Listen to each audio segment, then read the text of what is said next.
Evacuation. More than 100,000 men, women, and children, all of Japanese ancestry, removed from their homes in the Pacific Coast states to wartime communities established in out-of-the-way places. Their evacuation did not imply individual disloyalty, but was ordered to reduce a military hazard at a time when danger of invasion was great. Two-thirds of the evacuees are American citizens by right of birth.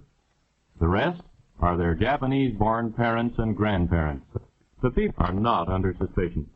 They are not prisoners. They are not internees. They are merely dislocated people, the unwounded casualties of war. The time, spring and summer of 1942.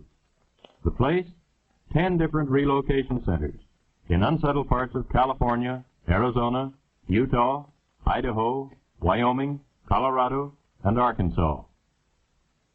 The relocation centers are supervised by the War Relocation Authority, which assumed responsibility for the people after they had been evacuated and cared for temporarily by the Army. A relocation center, housing from 7,000 to 18,000 people. Barrack-type buildings divided into compartments. 12 or 14 residence buildings to a block. Each block provided with a mess hall, bathhouse, laundry building, and recreation hall. About 300 people to a block. The entire community bounded by a wire fence and guarded by military police, symbols of the military nature of the evacuation. Each family, upon arrival at a relocation center, was assigned to a single-room compartment, about 20 by 25 feet. Barren, unattractive. A stove, a light bulb, cots, mattresses, and blankets. Those were the things provided by the government. The family's own furniture was in storage on the West Coast. Scrap lumber, perhaps some wallboard, and a great deal of energy, curtains, pictures, drapes, depending on the family's own ingenuity and taste, helped to make the place livable. Some families built partitions to provide some privacy. Others took what they received and made the best of it. The 300 or so residents of each block eat in a mess hall, cafeteria style. Rough wooden tables with attached benches. The food is nourishing, but simple. A maximum of 45 cents a day per person is allowed for food, and the actual cost is considerably less than this, for an increasing amount of the food is produced at the centers. A combination of Oriental dishes to meet the tastes of the Issei, born in Japan, and of American-type dishes to satisfy the Nisei, born in America.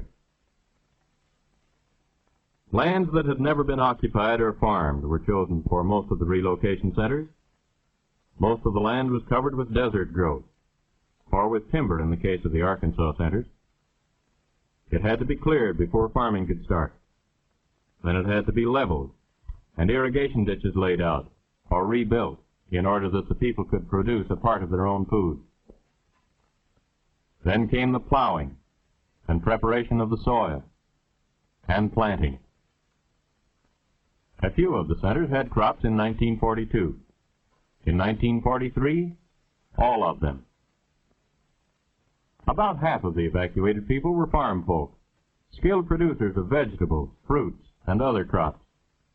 They had made desert lands productive before, and around the relocation centers they could and did do it again by the application of hard work and water for irrigation. At the two centers in Arkansas, they have introduced Western-type irrigation and succeeded in producing vegetables in the heat of midsummer, when ordinary production methods are not successful. Tomatoes, peppers, cucumbers, corn, melons, and many other crops have been grown on land that a year or 2 years ago was unproductive. Food production is aimed at self-support for the relocation centers. It does not go onto the open market. From the field, it goes to the center warehouse. From there, it may go to the kitchen, or it may be shipped to other centers. The Arizona centers are most productive in winter. The others produce only in summer or fall, so vegetable crops are exchanged. Besides the workers engaged in farming, it takes many others to handle food, in the warehouses, in transportation, in the kitchens. To keep the rolling equipment, trucks, cars, and tractors in operation, it takes mechanics and machinists. Water mains have to be laid and repaired. Roads, sanitation systems, and buildings have to be maintained. At the Arkansas Center, the land is covered with trees, and the clearing process provides lumber for construction and firewood for heating.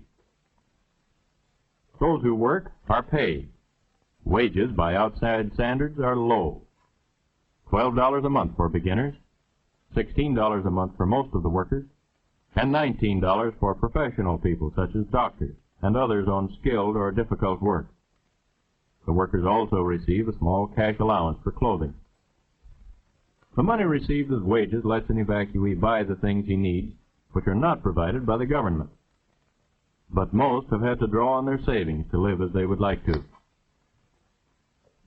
In each center, a cooperative business association operates stores which handle clothing, toilet articles, and the merchandise which would be needed in any community. The co-ops also run barber shops, beauty parlors, shoe repair shops, and other services for the community. When the school bell rings, it's a signal for these students at Hart Mountain in Wyoming to change classes. The school curriculum meets the standard of the state where the center is located. Mathematics, American history, geography, the fundamentals of an American education. This is a class in mathematics. And a rhythm class of 5th grade pupils. In the modern school, many subjects are added to reading, writing, and arithmetic as part of the schoolwork. Some of the teachers are Caucasian. Some are evacuees, Americans of Japanese ancestry.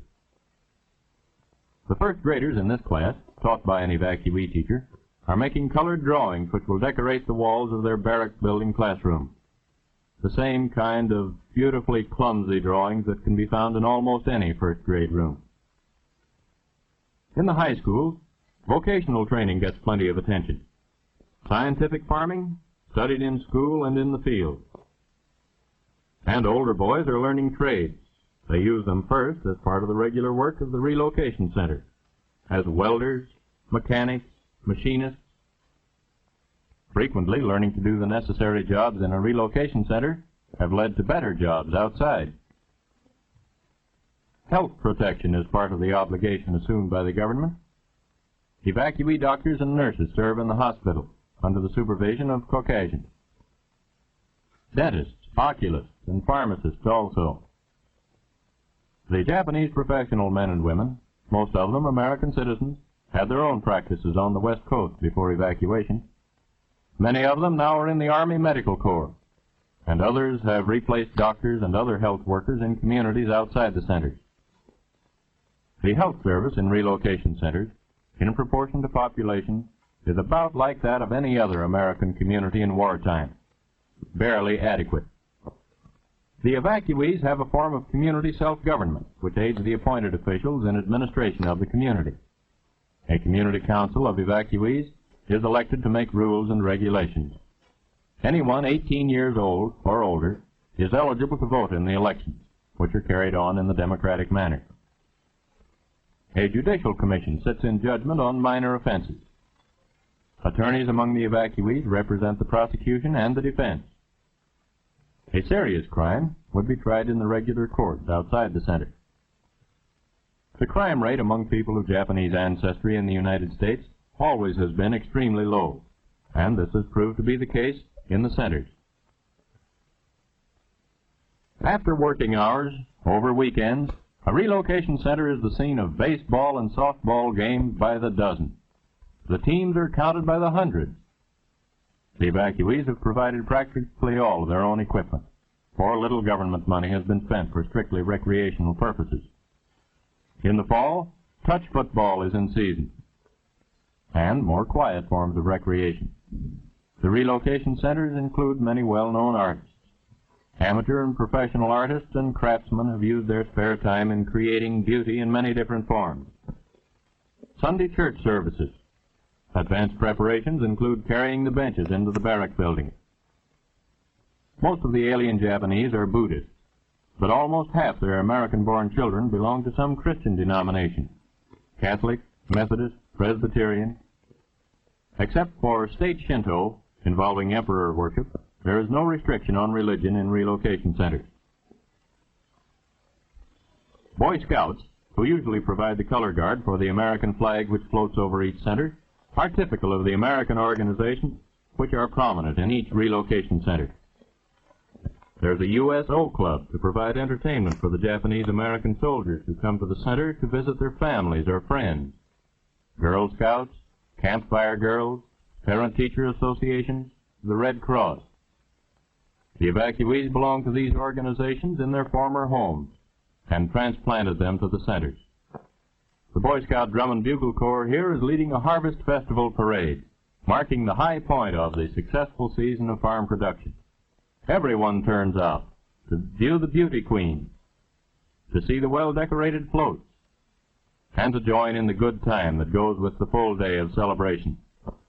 While they have many things in common with ordinary American communities, in the really important things, relocation centers are not normal and probably never can be.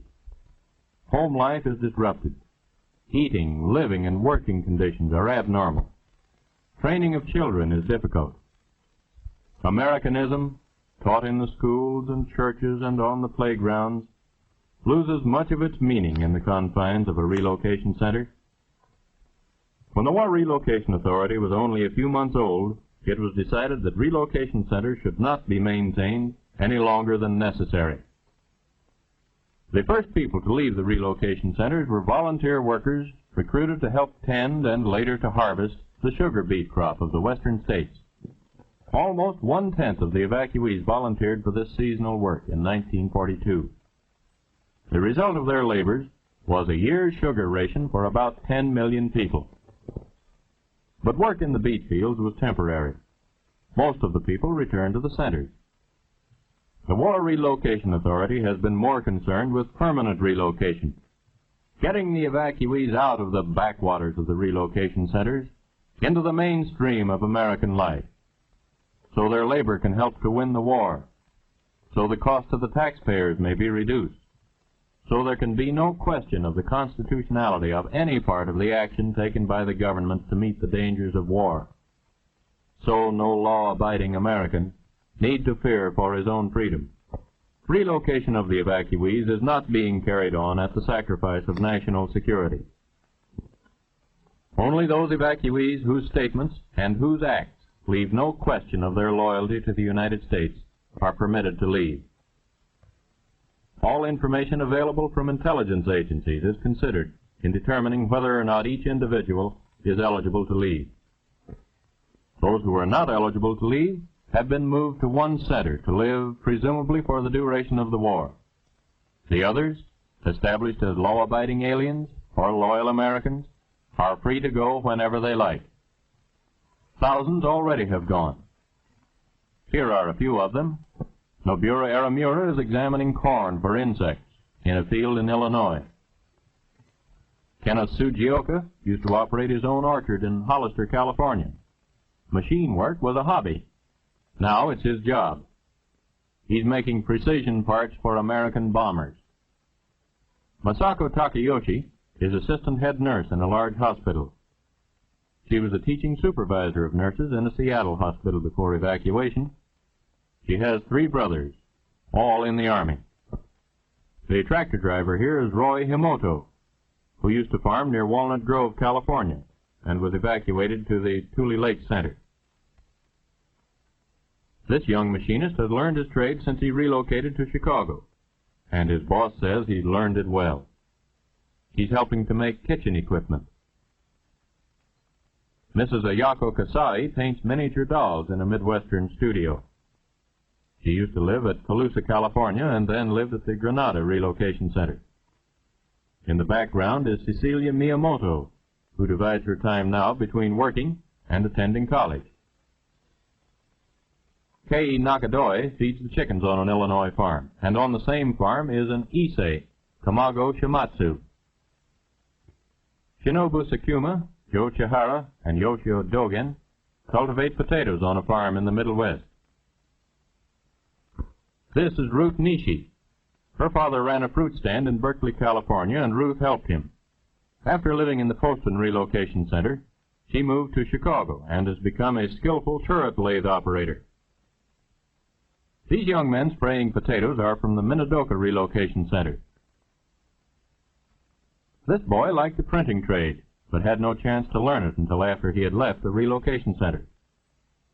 He's helping to print some of the nation's supply of magazines. American eggs are shipped all over the world, to Americans in the armed forces and to our allies. Mary Higuchi breaks eggs which are to be dried. And in the same plant, John Iamuri feeds the drying machine. Jim Carisu used to be a clerk in Madera, California. Now he's a candy maker in Chicago. American flags, some of them for the armed forces, are turned out by Mrs. Yoshie Abe. She hopes that one of the flags she makes someday may be carried in triumph down the streets of Tokyo. The produce business in Watsonville, California, used to be home to these boys. Now they're in the produce business in Denver. Henry Ligoro used to be a farmer at Fresno, California. From the Jerome Relocation Center, he moved to the Middle West to make marshmallows. Threshing oats in the Middle West is a new experience to Tet Shiota, who used to grow vegetables near Venice, California.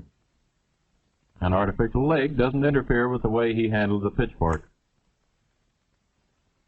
This young fellow, operating a bookbinding machine, is typical of the evacuees who are adjusting to new communities, getting along with their employers, fellow workers, and neighbors, and finding satisfaction in becoming self-supporting once more.